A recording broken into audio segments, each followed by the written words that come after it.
Kati Schwartz, welcome to the space. Thank you so much for having me. This is really, really cool. I don't think I've ever sung it like that, and I know that wasn't really like a little jingle, but yeah, here we are. For anybody who does not know you, who are you today?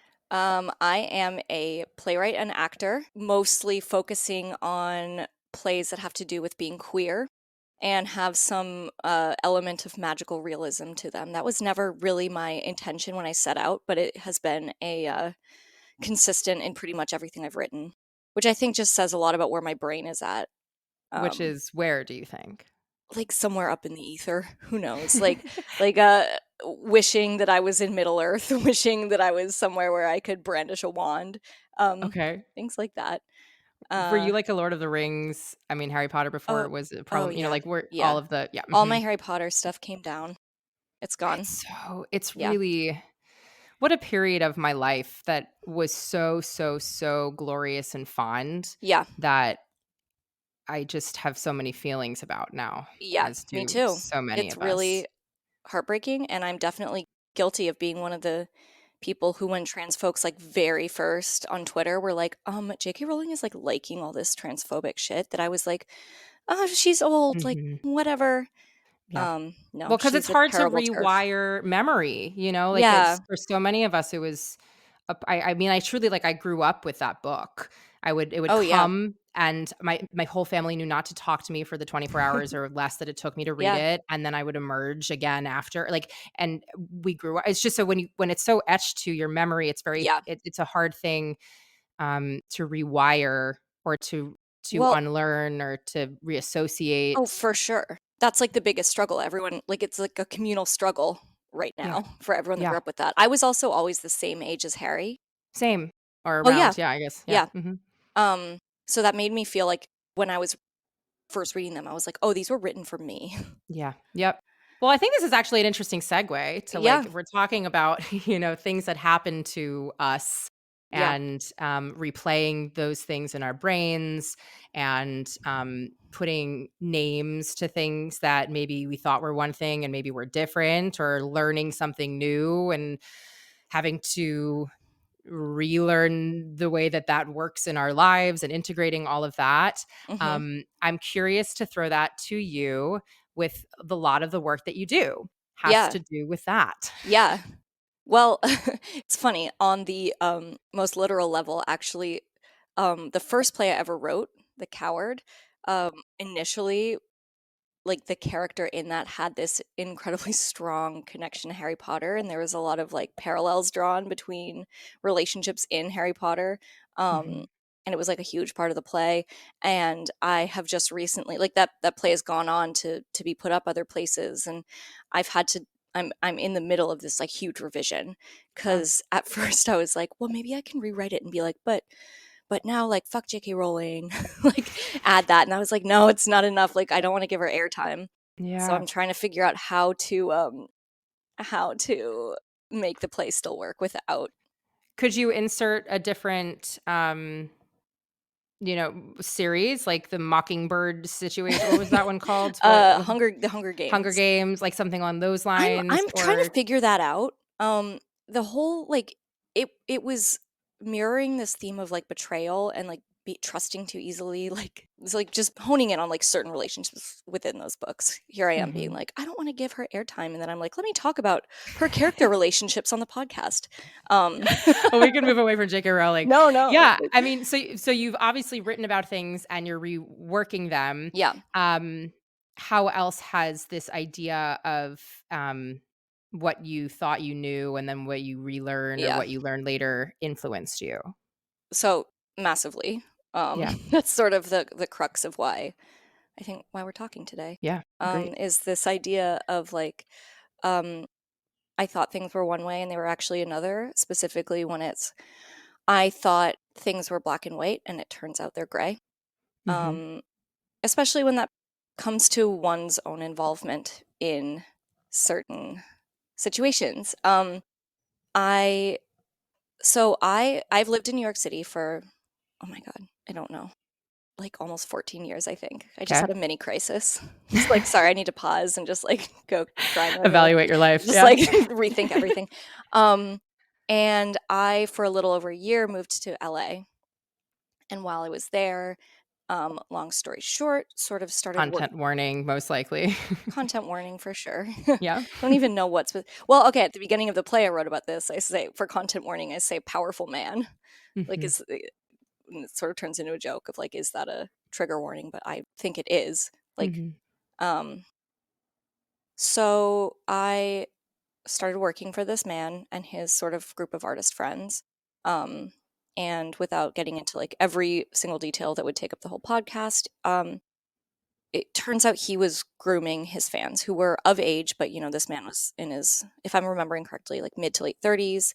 Fans were 20 years younger, like just barely of legal age, grooming them, having sexual relationships of some sort with them, and then kind of gaslighting them and leaving them and doing it in this like mass, sort of in like mass quantities. Mhm. Um, And he was your direct employer? yeah, well, sort of.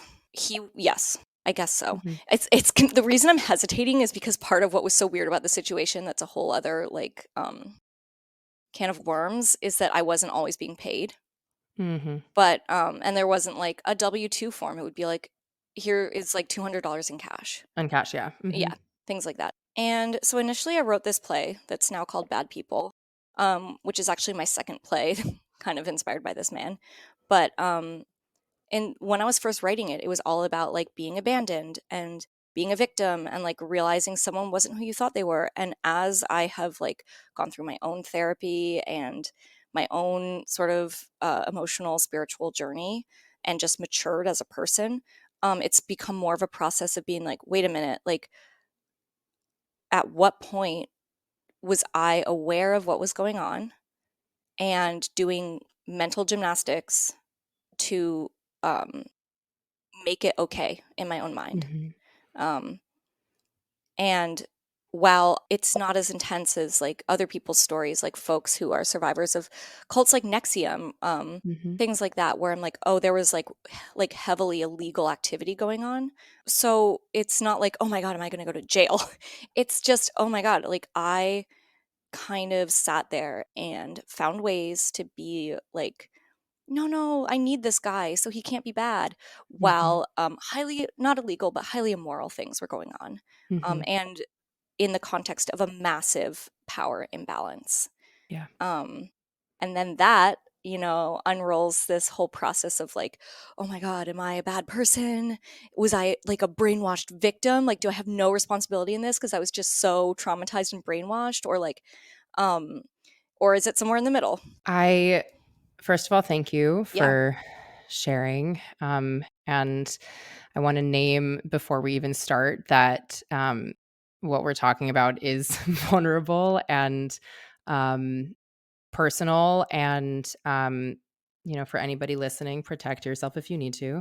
Um, Yes, please. and also, I think a huge reason why I'm curious to delve into whatever this conversation decides to be is because so many of us have found ourselves in situations ranging, obviously, where we do exactly what you just talked about, which is we either ascribe this is the way it's supposed to be and therefore this is okay, or we assume that it's been done this way for so long and this just is the way that it is and you just have to accept it. Yeah. um, we've all been in a varied degreeing situation of these kinds of situations, um, mundane to not.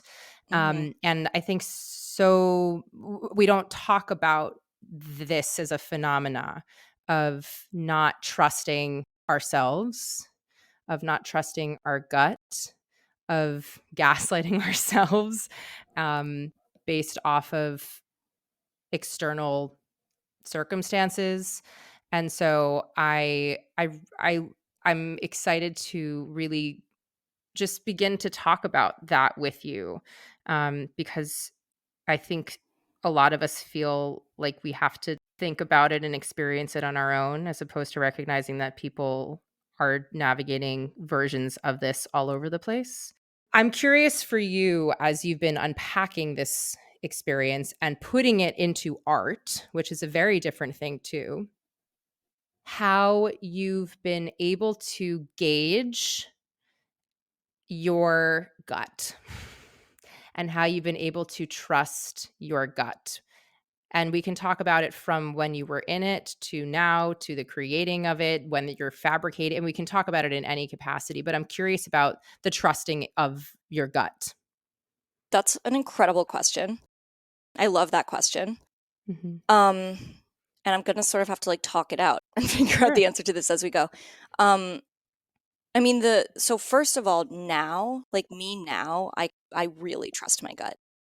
Okay. And what does Um, that mean for you? How do you feel it in you? How does it work? so for me personally, and again, like Jennifer and I talked like at the beginning of this, we're not therapists. We're not. Mhm. Like anything I say is my own experience and my own like musings. For me, it's trusting the work that I've done. That's the first thing is trusting the work that I've done, the emotional work, just the work of like existing as a human for the time in between who I was then and who I am now. Mhm. The sort of like deep diving I've done into myself and into like understanding all the intricacies of what I went through in this specific experience. And then on top of that is trusting my body, meaning I have found that my body, if I'm in a situation that some part of me knows, like my gut knows this is not okay, this isn't good, I will physically feel it. Where? For me, it's like my stomach and my chest. Mhm. And like I'm naturally like an anxious person, right? So like it's pretty easy for me to be like, oh, I'm just like anxious for some reason, Mhm. whatever. But I've been learning to know the difference between like, oh, I'm just a little anxious and being like, no, this situation is not good. And it can be that even if it's something that's pretty low stakes, like, Yeah. oh, I'm interviewing for this like coffee shop job. Um, like my gut is telling me this is a bad fit. Like I feel it in my body. It can be anything from something like that kind of every day to like, oh, this person is dangerous. Like this, I don't trust this person. This person reminds me of people I've encountered in the past with like, tendencies that aren't safe. I think that like trusting that has been a game changer for me. How did you learn to hone in on that? Therapy, for Mhm. sure. Also just experience. Mhm. Just Of noticing the putting of, like, tuning into your body in yeah. these moments? Yeah, and noticing like looking historically at like the patterns of like, oh, I felt this thing about this situation or person and went with it anyway and look how it ended up. And noticing like, oh, I was feeling this then and like that feeling was correct. Like I should have Mhm. just listened to it in the first place. Mhm. Um but back to your sort of original question, it, that like that's such a good question because it does lead um into that gray area of like when are we complicit and when is our ability to listen to our gut like clouded, Mhm. which like I don't I don't know the answer to, but it's something I think about a lot, because so this situation, which is obviously like falls under the umbrella of the Me Too movement, Mm. um, is also something that I've often compared to like the situation of folks who um, become enamored by like a cult leader Mhm. or join a cult. Not that I would use that exact language for my exact experience, but um, people like the man that I dealt with are very good at like finding people who are especially vulnerable in one way or Mhm. another. For me at that time, I had just moved across the country. I had lost a whole group of friends just like a silly falling out, and like I was having trouble like at home with like just some like family drama, and he just like could tell, and all of his victims had a similar Mm. um like he mentioned once like, oh, you can tell by looking at someone's eyes and like if they're like sunken in, sort of you can like see that they're like going through trauma, Huh. like super creepy. I used the word victim, obviously gray area again, but it is like this question I always have of like, in a situation like that, is someone like me, like the me then in that situation, Mhm. is our ability to trust our gut clouded? by the influence of that person, And by the which being enamored, is that what you're yeah, saying? yeah, Mhm. yeah, being, like, totally dependent on that person. Um, and at the same time, how does that affect one's culpability? Mhm. And I think they kind of both exist at a in a contrasting way at the same time, where it's like, yes, judgment is clouded, and, in a way, it doesn't matter in the end. That your judgment's clouded? Yeah, like, Why when it doesn't it matter? Or explain um, that more. I guess it's not that it doesn't matter, but that, like, it's not like I would like, how can I put this? Actions still speak a million words, Mhm. and, even if it like okay, maybe I can explain this better with an example. So, like, I think a lot about Allison Mack with Nexium. She's, like, serving Yeah. prison time right now for obviously, this is a, like, much larger scale situation. She was, like, recruiting people who were being branded, um, and were being sexually abused by the leader of Nexium. Mhm. Um, she was very clearly brainwashed at the time, under that influence, and I feel very, very sympathetic for her Mm.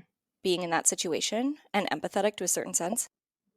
And at the same time, I think she absolutely needs to be held accountable for all of her Right. actions and Yeah. not let off the hook in any way just because she was in a terrible position. I forget exactly what it's called. I learned about it when I thought I was going to be a psych major in undergrad and took some psych classes. But there was that experiment that was done in a prison where they had two different groups of people, some that were going to pretend to be the prisoners and some that were going to be the wardens. Right, I remember hearing And about this in yeah, my, like, and 5 what, and seconds in college. truly, and like these people became embodied by their job descriptions. Mhm, And it was like a whole simulation basically of like, oh my God, the power hunger prison guards, the people who were prisoners, the status shifting. And in this experiment really showed that like people are capable of so much more than we think that they are, mhm, for good or for worse morally, but also when you put them in a container where there are circumstances that dictate certain actions, whether it is peer pressure or whether it's like internal drive, people are apt to take on those circumstances as their own. yeah, I think you're bringing up an interesting, you know,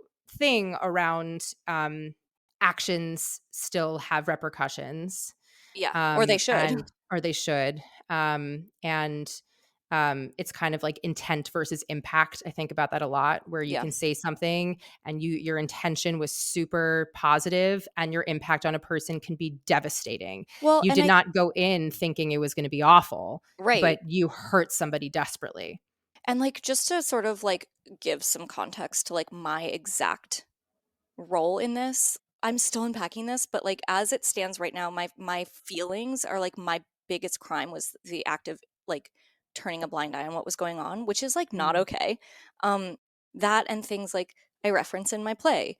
Um, there was a day when, like, this man was like, "Can I pay you $200 to, like, do some, like, house chores for me?" And that included, like, changing his sheets between women he slept with, and when I say mhm, women, I mean, like 18, 19 mhm, year old people. Um, and, like, that's yucky. And this is kinda jumping from, like, A to F, but, um, sort of back to, like, the process of, like, uncovering all of this and accepting it and, like, understanding it for myself. I think, like, I know this podcast is so much about artists talking about, like, their process and things like that. yeah. One of the things that has, like, helped me more than anything else besides maybe therapy is writing about this in my plays and otherwise, just, like, without having a final consensus on the situation. So, like, Mhm, while I'm processing it and mulling it over, like, actively writing about it, even if that whatever I write changes down the mhm. line. How have you been able to channel this into art? What is your process Mhm. for that? Because Mm, arguably many yeah, people go the opposite direction, which is like, "This has happened, and I don't wanna talk about it. I wanna yeah, suppress it. I wanna either pretend it doesn't happen, or I wanna work through it in therapy and not yeah. necessarily bring it into my creative spaces." For me, it wasn't really a choice. It was like what was keeping me going. Mhm.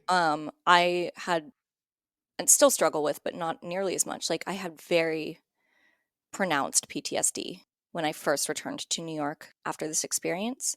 Um, and it was really like a lifeline for me, just being able to put it down on the page and write about this, like from my perspective, but also from an outsider's perspective.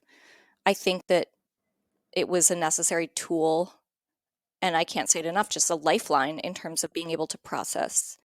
Um, and at the time when I was writing it, I wasn't thinking about an audience. I wasn't thinking like, oh, and I think that then this will go up and all these people will have access to it and, be able to comment on it. It was just like, I don't know what else to do. And for me, there's only so much time I can spend journaling before I'm like, okay, I'm just sitting in the soup. Like I'm sitting Mm. in my own grief and angst and confusion. Mhm. Whereas when you're writing, creating something artistic, for me, like my favorite medium is playwriting, Mm. it gives it a little bit more distance. Well, I was gonna ask why a play and not a book? Why a Yeah. play and not a short film? Why, like, Yeah. why was this the medium through which you express yourself? But I guess if playwriting is your thing, Well, then I that can makes total specifically, sense. it's my thing because I'm obsessed with the way people talk. I'm obsessed with dialogue. Mhm. And I think in theater more than film or any other like sort of written medium like that, there's more time for just talking. Like Mhm. if you read in my experience, reading a screenplay versus a play, like the screenplay, like the scenes are really quick. They sort of get to the point. There's a lot of space left for like for the visual of For filmmaking, sure. which is something I don't understand how to create. So writing for the stage, or this also ended up being for audio, there's more space to just like really dig into the weird isms of the way people talk and the like different regionalisms and different Yeah. hesitation noises and like just weird ways people string together sentences. It's like Mhm. that's what I'm so obsessed with playwriting. As you went through it, what have you found to be healing for yourself? What have you found to, um, be a release, once it's been out? Once it's been out, Or I guess we can go into, like, yeah, as you wrote it. as I wrote it, it was that was literally creating new perspectives for myself. I Mhm. was like able to it was like a bird's eye view of everything, and I was able to just look at it objectively and think like, wow, this was like when you're looking at it from up here, it's just like, wow, this was like a really bad situation.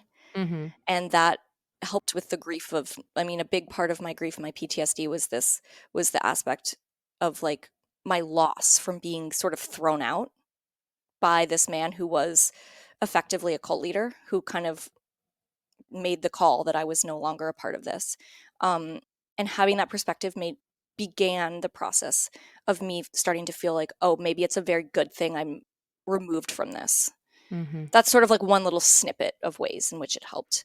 But it Yeah. also just, like you said, I think you used the word cathartic. Like it is just pure catharsis. You Mhm. can write this really emotionally charged scene. You can write things you wish you'd said. That's my favorite thing is like, Mm. here's this scene where I just chew this guy out, which I never Yeah. did in real life. But now I kind of feel as if I did, or like I feel as if I handled this situation better. Yeah. Well, it goes back to what we were talking about in the way beginning, which is just like this idea of rewriting or rewiring or like relearning, Yeah. unlearning, whatever. It's like you get to, in this capacity, have agency over the way in which you want to remember it and store it in your body. Yeah. I Yeah. think it's an interesting use of autonomy, really, Mhm. to be able to have the gumption and the ability to take something of this magnitude, put it into art, and allow that to heal yourself and Yeah. hopefully others.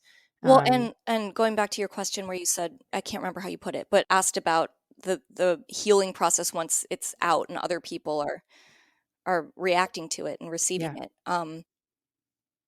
One thing that was I didn't expect that has been incredible is how many people relate to it and relate to parts of it that aren't even the crux of the piece. Like with bad people specifically, I've had people say like, "Oh my God, I've never heard." I touch upon like this like intense separation anxiety between friends, between like platonic friends, Mm. and like going through this period of time feeling like, wait, but you're leaving, I might never see you again.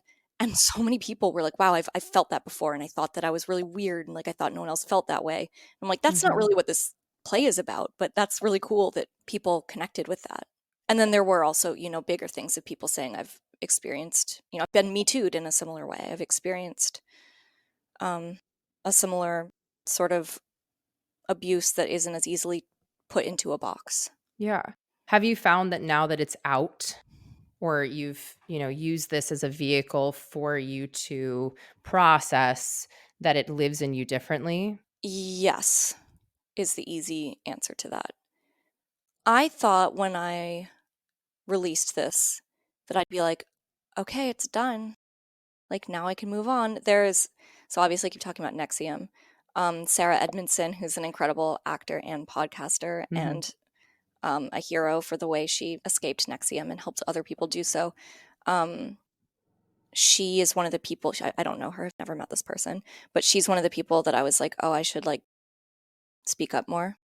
And she, like, after Keith Raniere, who was the leader of Nexium, after he was sentenced to like more than life in prison, I think it was like 130 years, and he's already like, I think he's like in his 60s, so it was like a death sentence.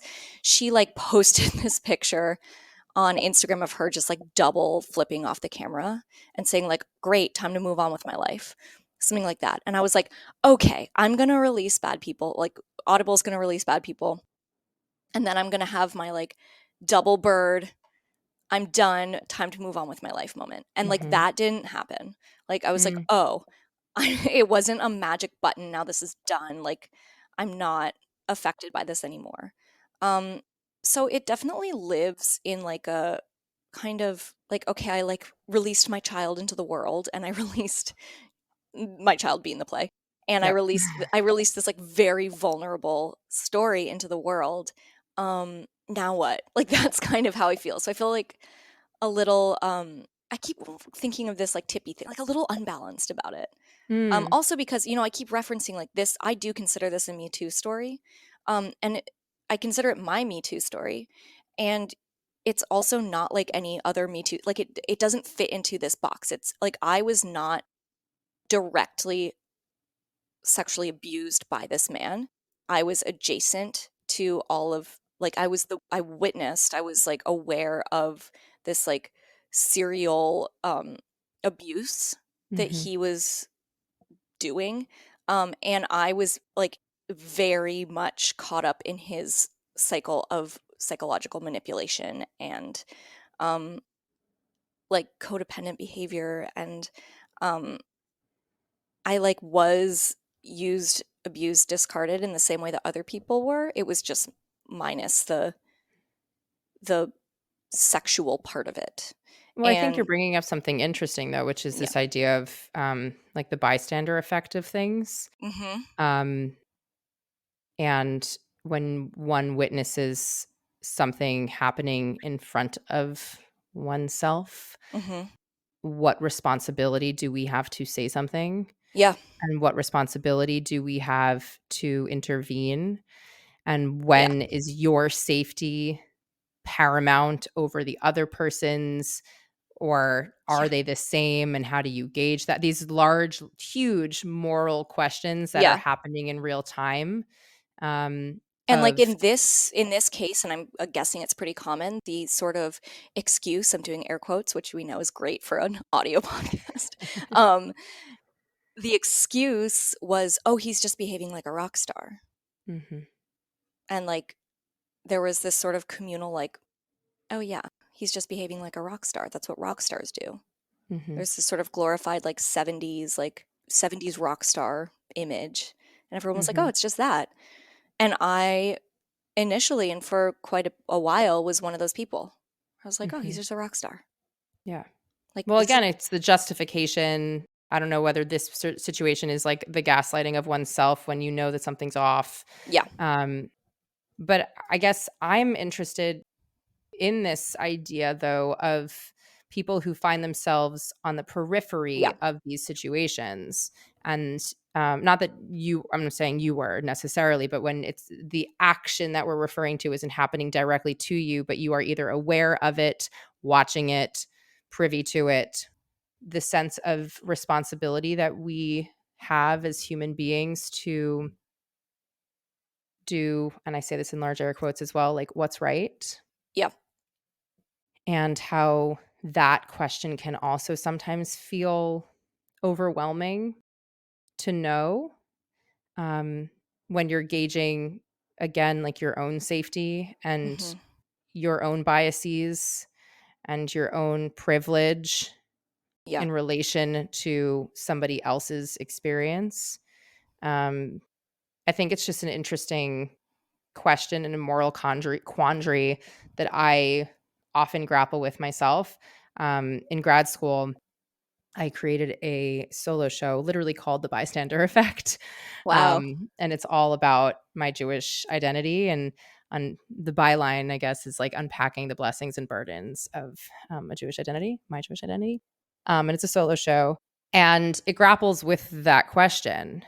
Um, of what is our response, obviously through the lens of, a Jewish lens, but for people who are not, and people who are and don't necessarily feel connected to their Jewish identity, like what is one's responsibility to anti-Semitism? Hmm. What is one's responsibility to harm? Um, those were like the larger questions of the play. And so I think about that often.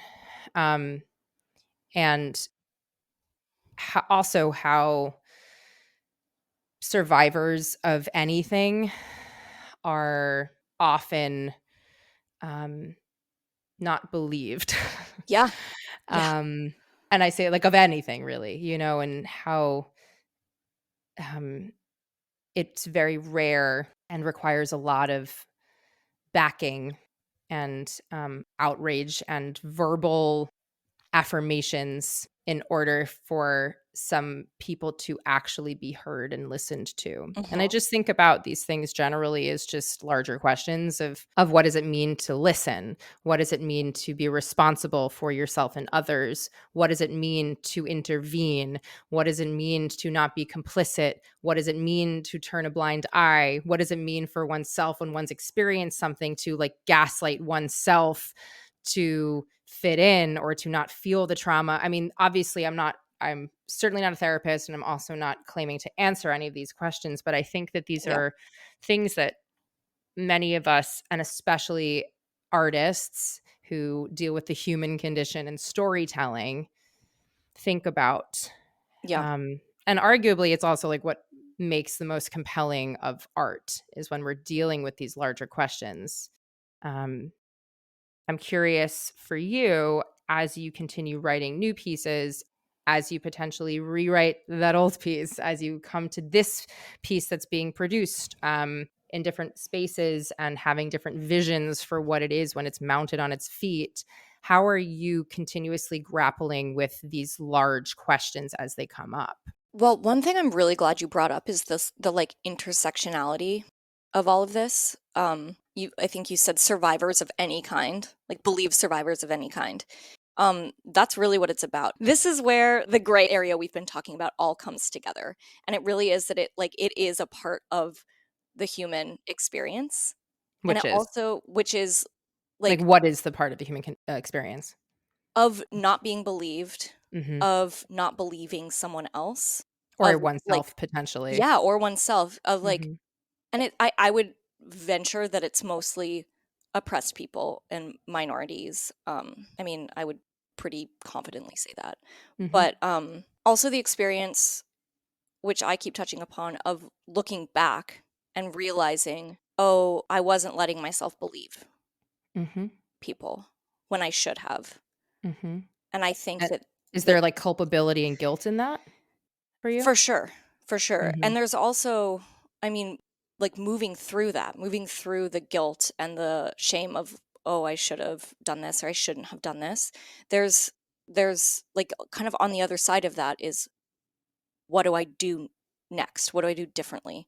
And for me, that's two things. For one is creating art around the experience of Mhm. the sort of thesis of believed survivors. Mhm. That's sort of like what I feel like. I don't know if thesis is the right word, but that's sort of like the crux of my work now. I'd say it's like your why statement or your My why value statement, statement. yeah. Yeah, your mission statement Yeah. around it. Mhm. And that doesn't have to mean people who have been Me Too'd or people who've been sexually abused or people who have been in a cult like situation. It's universal of believing Mhm. survivors. Yeah. How do you feel that we can do a better job of that? I think that I'm still figuring that out, but for me, it has to do more with looking forward than dwelling in the past.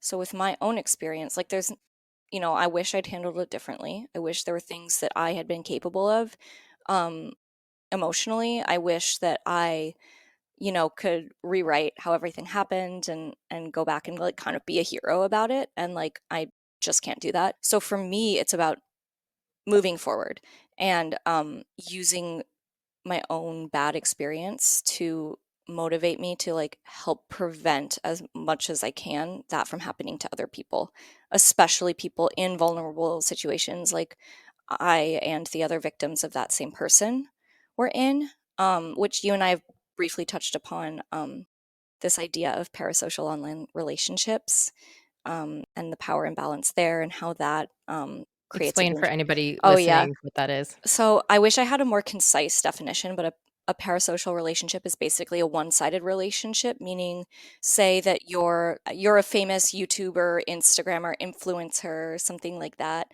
and I am one of your fans, and you release a podcast or a video every day, and you're very open about your life, and I am just watching it and listening to it, and I really feel like connected to you and close to you, and like, oh, I know all this information, like you've told me these secrets, like we're really close, but you have no idea who I am because I Yeah. am just a consumer. But then if we were to meet in person, I look up to you in this very intense way and feel this intense bond, and it's like that the part of my brain that might think, oh, well, Jennifer's actually never met me, like that's sort of like um overridden because I'm like, no, but she's shared like her deepest darkest secrets with me. She's like, shared this joke with me that made me laugh. She made me feel better when I was going through a breakup. And that then if you are someone who is like the man I dealt with, that's where it's easy for the abuse to come in because Mhm. um, you are in this place of power that I'm Yeah, not in. I think status. you walk on water, and often in these situations, the person who is on a pedestal um, is much older, and Mm.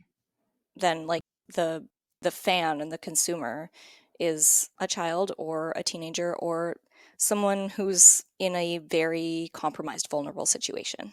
Mhm. Yeah, I mean, oi.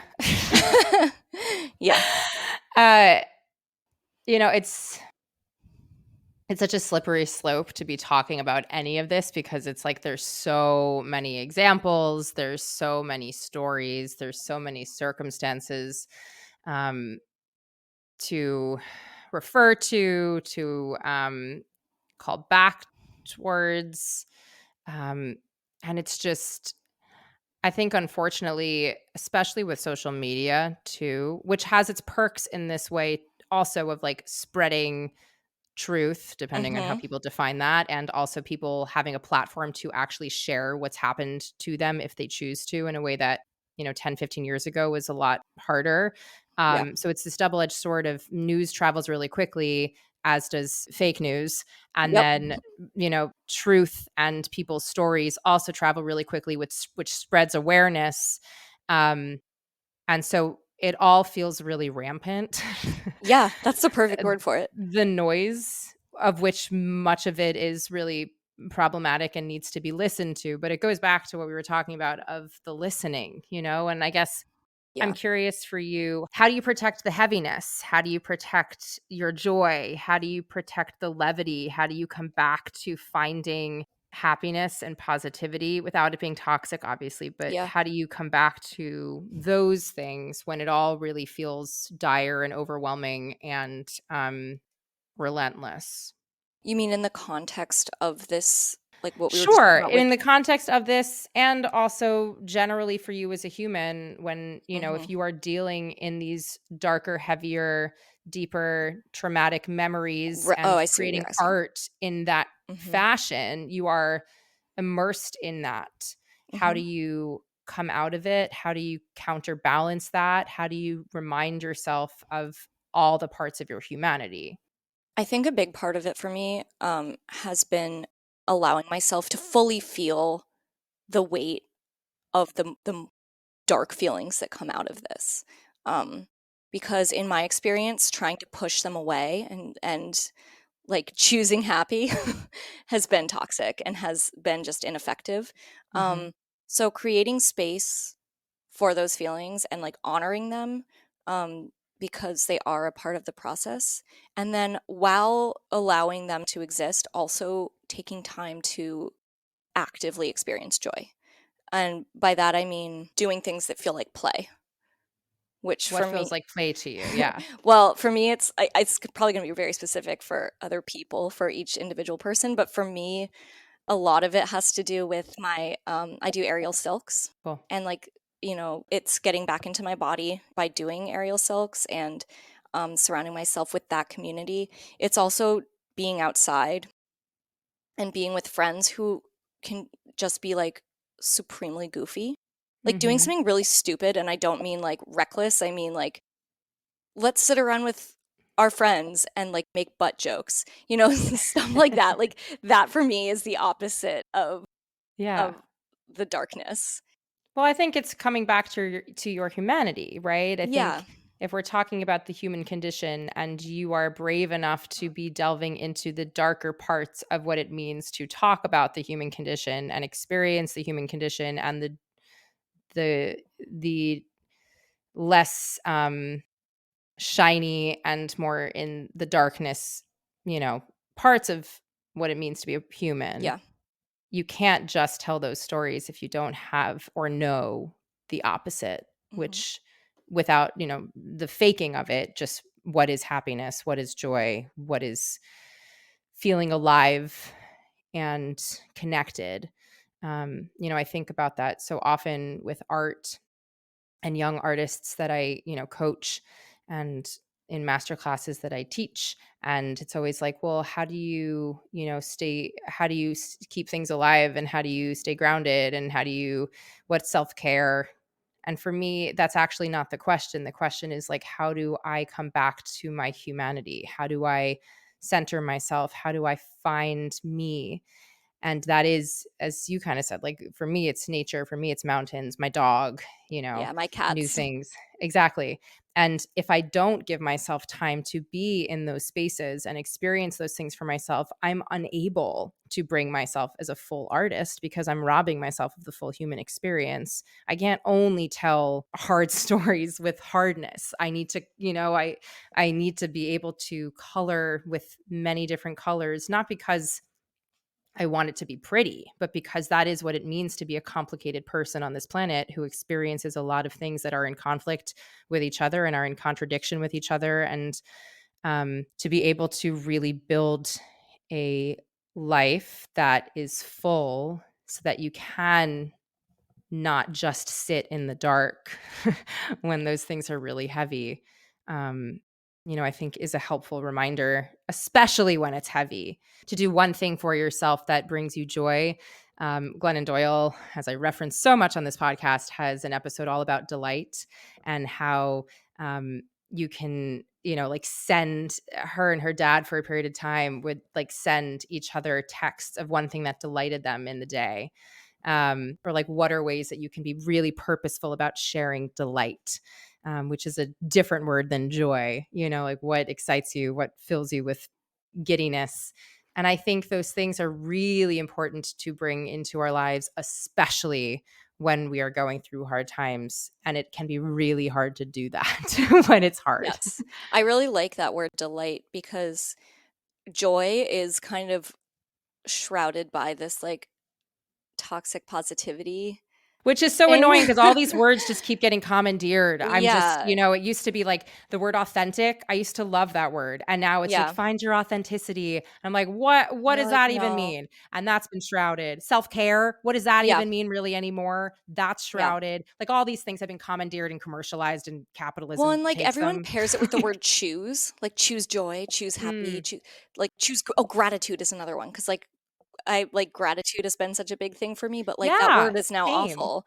Like, Well, it's not awful, but it's also like I have to like reclaim it somehow. yeah, no, no, I mean like that word is like it's awful to so many people because Oh, it's been like so hard. well, and it's been like ruined. It hasn't been ruined. That's dramatic, but like it's been like tainted by Mm, toxic positivity, where it's like I just chose all this stuff for myself today, and now I'm all better. mhm. I mean, a perfect example of like a real life delight thing for me that I feel like goes against toxic positivity is just playing like hours of video games. I have never gotten into video games in my I life. mean, I Though am I so just finished much. one of my most favorite books of all time, if you have not yet read Tomorrow and Tomorrow and Tomorrow. I just finished it as well Every yesterday. single person listening to this Yeah. podcast, You pick have up that to book. yeah. I I that's something that delighted me for sure. that delight I slowed down my reading because I didn't want it to end. I It's so am good. sad. And I mean, if somebody had told me that that was about, like the premise of their bonding was about video games, I would have been like, I'm never picking this up Yeah. because I never play video Yeah. games ever. But no, everybody needs to, oh my God, this book. I'm a Delight. big True delight. library user, Okay.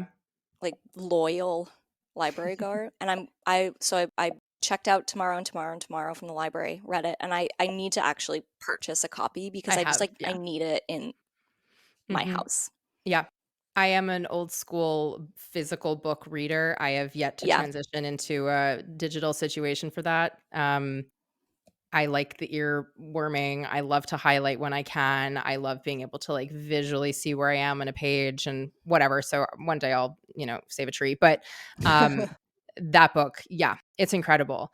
And the delight of reading that and the escapism. And also going back to I mean, just to like that is a perfect book for how do you create art that balances deep, heavy stuff in a way that also balances the complexities of what it means to be a human being Yeah. and create Yeah. simultaneously. Just so good. It's so good. If we haven't Did plugged this in enough, Yeah, everyone is this must just go becoming read like it. a is this becoming a book club? It's seriously Unclear. just like a fan podcast for that Oh book. my god. Yeah, we're just we're just talking about all these things that anyway, I'm so grateful that we went on this abstract yet um intense conversation around these really large, vulnerable, brave, feeling concepted, these aren't words, experiences that many of us have on varying levels. And so I want to thank you for going on this journey to even just name these things, which takes a lot, and to put your experience into words so that other people can hopefully hear versions of themselves in it and begin to maybe process or think about the way that they move through the world in a different way. Um, I'm grateful that you're creating art so that people can do it through um, that form of consumption if that is more palpable for them. So, and thank you for trusting me with your story and your um, vulnerability in this space. So, thank you. Thank you for making me feel so safe and welcome. Thank you. I'm coming on here as a big fan of this podcast, so Thank you. it's cool to be on the other side of it.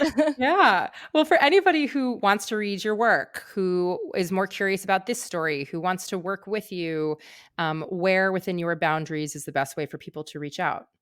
Best way for people to reach out is either through Instagram, which is at Kati Schwartzy. I had to think about that for a minute. KatiSchwartzie. You can also go to badpeopleaudioplay.com if you're interested in the play I've referenced a million times. Mhm. Today, it is available on Audible and Spotify and iTunes, but that's sort of the central hub for finding all of those links. And you can also go to my website, which is katischwartz.com. Beautiful. Thank you so much for being here. Thank you so much, Jennifer.